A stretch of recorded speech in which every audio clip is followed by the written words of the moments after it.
আজ শুভ নববর্ষ, সুপ্রভাত।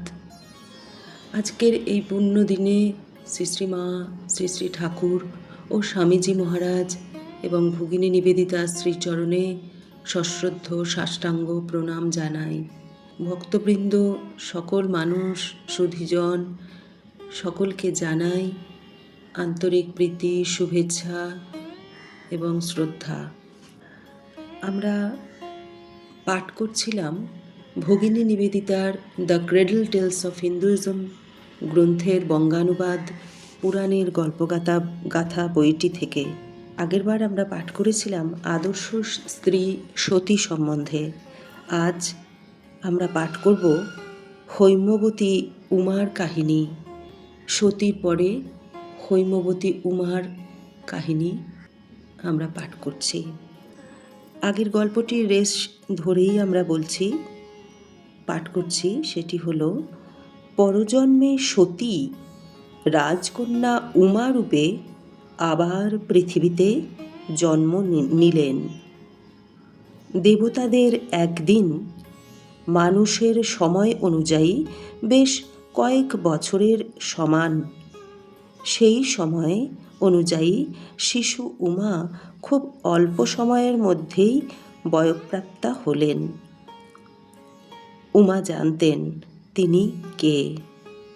যাতে তিনি চিরকালের জন্য শিবের ঘরণী হতে পারেন, সেই উদ্দেশ্যেই তিনি এই পৃথিবীতে এসেছিলেন।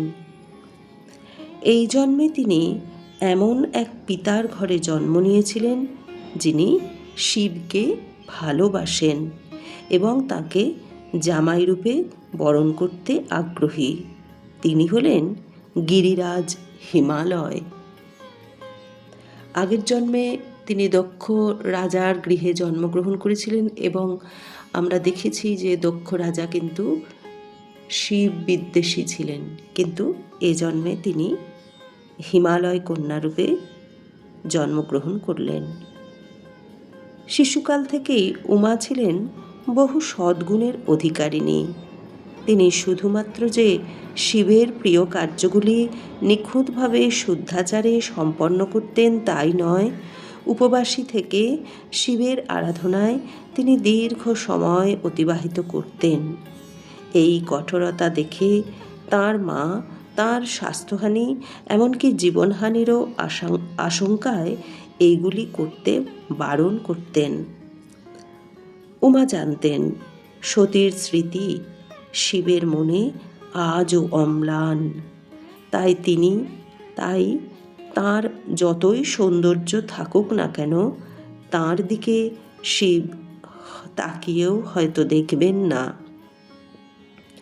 সেই জন্য তিনি সমস্ত উদ্যম তাঁর অন্তরের ব্যাকুলতা আত্মজ্ঞান লাভের জন্য নিয়োজিত করলেন। বৃক্ষ পর্বতমালা বেষ্টিত মনোরম প্রাকৃতিক পরিবেশের মধ্যে উমা বেড়ে উঠছিলেন। সেখানে গ্রীষ্মে চারিদিকে ভরে যেত নানা ফুলে, তাদের গন্ধে ছুটে আসত মৌমাছিরা, আর এই অরণ্য পাখিদের কলরবে মুখরিত হয়ে উঠত। এর পশ্চাৎপটে তুষারাবৃত পর্বতের চূড়াগুলি দেখা যেত। এই নয়নমুগ্ধকর পরিবেশের মধ্যে থেকে তিনি ক্রমশ এই সৌন্দর্যের মধ্যেই ডুবে যেতেন। বয়ঃপ্রাপ্তির সঙ্গে সঙ্গে উমার সৌন্দর্য বৃদ্ধি পেতে লাগল। সব থেকে বেশি আকর্ষণীয় ছিল তাঁর গাত্রবর্ণ। যেহেতু উমার গায়ের রং ছিল সোনার মতো, সেজন্য আজও হিন্দু রমণীরা তাঁর প্রতি শ্রদ্ধা জানাবার জন্য পায়ে কোনো সোনার গহনা পরেন না। উমা যখন বিবাহযোগ্যা হয়ে উঠলেন, তখন যাতে তাঁর মনস্কামনা পূর্ণ হয়, সেই জন্য দেবতারাও উদ্গ্রীব হয়ে অপেক্ষা করছিলেন। অবশ্য তাঁদের আগ্রহের কারণ ছিল অন্য। বহুকাল আগে সৃষ্টিকর্তা ব্রহ্মা এক অসুরকে বর দিয়েছিলেন। তার বলে বলশালী হয়ে সে দেবতাদের সিংহাসনচ্যুত করবার জন্য প্রস্তুত হচ্ছিল। দেবতারা তখন ভীত হয়ে ব্রহ্মার কাছে তাদের বিপদের কথা জানালে তিনি মৃদু হেসে তাঁদের বলেন, আমি তোমাদের কৃত ভুলের জন্য আমার আশ্রিতকে ত্যাগ করতে পারি না। একটা প্রবাদ আছে যে বিষ বৃক্ষকেও তার রোপণকারী কখনো ধ্বংস করে না। তবে আমি দেখতে পাচ্ছি যে ভবিষ্যতে যখন শিব ও উমার বিবাহ হবে এবং তার ফলে তাঁদের যে সন্তান জন্মগ্রহণ করবে, তার সেনাপতিত্বে দেববাহিনী যুদ্ধ করে এই অসুরকে পরাজিত করবে। তোমরা শীঘ্র তাঁদের বিবাহের জন্য সচেষ্ট হও, যাতে দেবসেনাপতির আবির্ভাব ত্বরান্বিত হয়। সৃষ্টিকর্তার এই বজ্রগর্ভ কথা শুনে দেবরাজ ইন্দ্র মদনদেবের সঙ্গে দেখা করতে গেলেন। ইন্দ্র মদনদেব ও তাঁর স্ত্রী রতি এবং তাঁদের বন্ধু ঋতুরাজ বসন্তকে বিবাহের জন্য শিবকে প্ররোচিত করতে বললেন। ইন্দ্রের ইচ্ছা যে মদনদেব তাঁর অদৃশ্য বাণ শিবের হৃদয়ে নিক্ষেপ করুন। সমস্ত কিছু শুনে মদনদেব ভয়ে পাংশু হয়ে গেলেন। দেবরাজ্যে একথা সবাই জানে যে দেবাদিদেব মহাদেব সমস্ত জাগতিক ভোগের প্রতি উদাসীন এবং বিরক্ত। তাকে ওই বিষয়ে প্ররোচিত করতে যাওয়ার অর্থ হল নিশ্চিতভাবে তাঁর ক্রোধের সম্মুখীন হওয়া। কিন্তু তবুও মদনদেব ও তাঁর স্ত্রী রতি উভয়েই ইন্দ্রের প্রতি কৃতজ্ঞতাবশত এই কাজ করতে রাজি হলেন। মদনদেব বললেন, যদি বসন্ত আমায় সাহায্য করে তাহলে আমি চেষ্টা করে দেখতে পারি। ইন্দ্র তখন সন্তুষ্ট হয়ে বর্তমানে শিব যে বনে বাস করছেন তার সন্ধান দিয়ে চলে গেলেন। তদনুযায়ী মদনদেবের আগে বসন্ত সেই বনে গিয়ে উপস্থিত হলো। তার আগমনে প্রকৃতি এক নতুন রূপ ধারণ করল। এমন সময় মদন তাঁর স্ত্রী রতিকে নিয়ে সেই বনে প্রবেশ করলেন। সমস্ত প্রাণীজগতের মধ্যে তাঁদের আগমনে এক অদ্ভুত আকর্ষণ সৃষ্টি হল। প্রকৃতিতে সাড়া পড়ে গেল। পক্ষীকুলের কূজনে, ভ্রমরের গুঞ্জনে, প্রস্ফুটিত ফুলের শোভায় প্রকৃতি যেন উচ্ছ্বসিত হয়ে উঠল। মদনদেব তাঁর পুষ্পসর প্রস্তুত করে এক বিশাল প্রাচীন গাছের অন্তরালে প্রস্তুত হয়ে মহাদেবের জন্য অপেক্ষা করতে লাগলেন। এমন সময় শিবানুচর নন্দীকে দেখা গেল। তিনি হাত তুলে যেন প্রকৃতিকে শান্ত হতে বললেন এবং সঙ্গে সঙ্গেই চারিদিক নিস্তব্ধ হয়ে গেল। বাতাস বইল না, একটি পাতাও কাঁপল না। পাখিদের কলকাকলিও স্তব্ধ হয়ে গেল। পতঙ্গকুলের গুঞ্জনও থেমে গেল। যেসব ভ্রমর মধুপান করবে বলে মদনের পুষ্পধনুর ওপর বসার চেষ্টা করছিল, তারা সেখানেই একটা কালো রেখার মতো স্থির হয়ে গেল। মদনদেব দেখলেন একটি শ্বেত শুভ্র দেহ সেই প্রাচীন গাছটির নিচে পাতা ব্যাঘ্রাসনের ওপর এসে বসলেন। মদন বুঝলেন ইনি শিব, যার জন্য তিনি অপেক্ষা করছেন। স্থির নিশ্চলভাবে আসনে বসে তিনি আবার সমাধিমগ্ন হয়ে গেলেন। মহাদেবের কপালের মধ্যে কম্পমান একটি রেখার মতো তাঁর অনলবর্ষী তৃতীয় নয়নটি মদনের দৃষ্টিগোচর হতেই তিনি ভীত হয়ে উঠলেন। মদন তাকে পুষ্পস্বরে বিদ্ধ করার যে সুযোগ খুঁজছিলেন তার সময় উপস্থিত হয়েছে, কিন্তু যার প্রতি আকর্ষণ জাগিয়ে তোলবার জন্য এই আয়োজন তিনি না থাকায় মদন স্বরসন্ধান করলেন না। এমন সময় মদন লক্ষ্য করলেন এক অপরূপা সুন্দরী রমণী সেই উপবনে প্রবেশ করছেন। তার বেশভূষা এবং আচরণ দেখে তাকে কোনো রাজকন্যা বলেই মনে হচ্ছিল। তিনি হলেন রাজকন্যা উমা। শিবের কাছে তাঁর প্রাতঃকালীন উপাসনার জন্য এসেছেন। উমা শিবের উপস্থিতিতে মগ্ন হয়ে তাঁর পদতলে নতজানু হলে শিব তাঁর দিকে স্মিত হেসে তাকালেন। গাছের আড়ালে পুষ্পবাণ হাতে মদন এই সময়টির জন্যই অপেক্ষা করছিলেন। কিন্তু তিনি তাঁর পুষ্পধনুটি আকর্ষণের সঙ্গে সঙ্গেই শিবের ভিতরে চিত্তচাঞ্চল্য জাগরিত হল।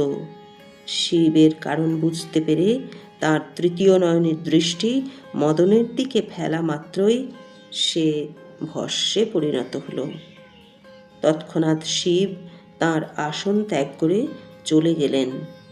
শুধুমাত্র পূজা নিয়ে আসা উমা নতজানু হয়ে বসে রইলেন। সেই বন মদন পত্নী রতির বিলাপে বেদনায় পূর্ণ হয়ে উঠল। বিরহ কাতরা রতি মদনের বন্ধু বসন্তকে ডেকে সহমরণের জন্য চিতা প্রস্তুত করতে বললেন। এমন সময় আকাশে ইন্দ্রের কণ্ঠস্বর শোনা গেল।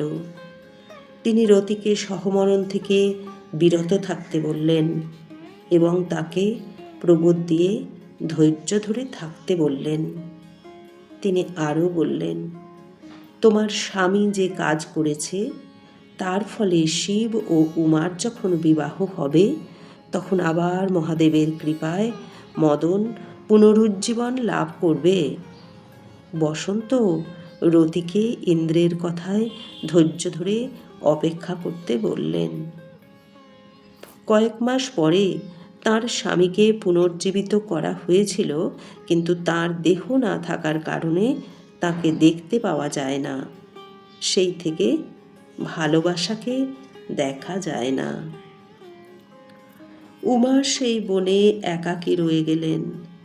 তিনি বুঝতে পারলেন যে তার যতই সৌন্দর্য থাক না কেন তিনি শিবের মন থেকে একবারের জন্য সতীর স্মৃতিকে মুছে ফেলতে পারবেন না। সেই জন্য তাকে আরো কঠিন এবং কঠোর অবস্থার মধ্যে দিয়ে যেতে হবে। তিনি রাজপ্রাসাদ ত্যাগ করে নির্জনে থাকার জন্য এক অরণ্যে চলে গেলেন। রাজ পোশাকের পরিবর্তে তিনি গাছের ছালের পোশাক এবং গাছের পাতায় তৈরি দেহাবরণী ব্যবহার করতে আরম্ভ করলেন। ভূমিশয্যায় শয়ন করতেন এবং বিশ্রামের জন্য সামান্য মাত্র সময় ব্যতি রেখে তিনি সর্বক্ষণই শিবনাম জপ করতেন। ক্রমাগত জপ করার কারণে তাঁর ডান হাতে জপমালার দাগ হয়ে গেল। মাথার সেই সুন্দর চুল জটায় পরিণত হল। ক্ষুধা তৃষ্ণা ভুলে তিনি সাধনায় মগ্ন হলেন। এইভাবে অনেক দিন কেটে যাওয়ার পর একদিন তাঁর সেই কুটিরের দরজায় এক ভিক্ষুক ব্রাহ্মণ ভিক্ষা চাইতে এলেন। উমার মাতৃভাব ছিল প্রবল। তিনি সবসময় অপরের দুঃখ দূর করার চেষ্টা করতেন। তার নিজস্ব কিছু না থাকলেও তিনি সেই ভিক্ষুককে তার সামান্য যা ছিল তার থেকেই তাড়াতাড়ি কিছু ভিক্ষা দিলেন। ভিক্ষা পাওয়ার পর সেই ভিক্ষুক তাকে জিজ্ঞাসা করলেন, মা, কার জন্য তুমি এই কঠিন তপস্যা করছো? উমা প্রত্যুত্তরে বললেন, আমার সমস্ত হৃদয় শিবের প্রতি নিবেদিত।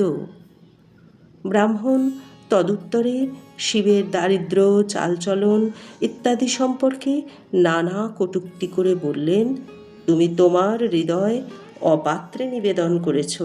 সে একজন বদ্ধ পাগল।